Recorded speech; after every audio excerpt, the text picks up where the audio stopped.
Ration புழுங்கல் அரிசியை வச்சு ரொம்ப நிறைய டிஷ்ஷஸ் பண்ணலாம். பச்சரிசியில் தான் பண்ணணும்னு அவசியம் கிடையாது. புழுங்கல் அரிசிலையும் நம்ம பண்ணலாம்.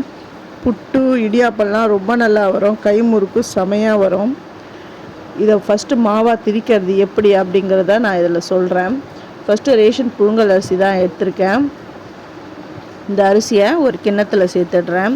இதில் கல்லுலாம் இல்லை, நல்லா க்ளீனாக தான் இருக்குது. தண்ணி விட்டு நல்லா வாஷ் பண்ணிவிட்டு 4 மணி நேரம் ஊற வைக்கணும். இதை ஒரு கிண்ணத்தில் சேர்த்துட்டேன். இப்போ இதை வாஷ் பண்ணி எடுத்துன்னு வந்துட்டேன். ஒரு 4 மணி நேரம் ஊறட்டும். ஃபஸ்ட்டு என்னுடைய வீடியோவை பார்க்குறவங்க சப்ஸ்கிரைப் பண்ணலைன்னா சப்ஸ்கிரைப் பண்ணுங்கள். ஆல் அண்ட் ஆப்ஷன் தொடுங்க. அப்போ தான் நான் போகிற ஒரு வீடியோவுடைய நோட்டிஃபிகேஷனும் உங்களுக்கு காட்டும். உங்களுக்கும் யூஸ்ஃபுல்லாக இருக்கும். இப்போ இதை ஒரு ஜாலி மாதிரி இருக்கிற ஒரு கிண்ணத்தில் சேர்த்துடுறேன். தண்ணி எல்லாமே இருந்த உடனே ஒரு நல்ல வெள்ளை துணியில் நான் இதை ஆற போடுறேன். நல்லா தண்ணியெலாம் வடிஞ்சிடுது.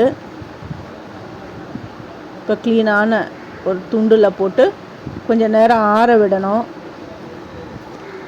ஒரு 15 நிமிஷம் அப்படியே அந்த ரெஸ்ட்டில் விடுங்க. இப்படி கையில் இப்படி தொட்டு அப்படி எடுத்தால் அப்படியே அந்த ஈரம் லைட்டாக இருக்கணும். இப்போது இந்த அரிசி எல்லாத்தையும் குவிச்சிட்டு இதை மிஷினில் கொடுத்து நல்லா மாவாக திரித்து எடுத்துன்னு வந்துடணும். இப்போ எல்லாத்தையும் ஒன்று சேர்ந்து எடுத்துன்னு போயிட்டு மிஷினில் கொடுத்து மாவாக திரித்து எடுத்துன்னு வந்துட்டேன். இப்போ இதை என்ன பண்ணால் அப்படியே வைக்கக்கூடாது. அப்படியே வச்சிங்கன்னா பூர்ணம் பூத்துரும்.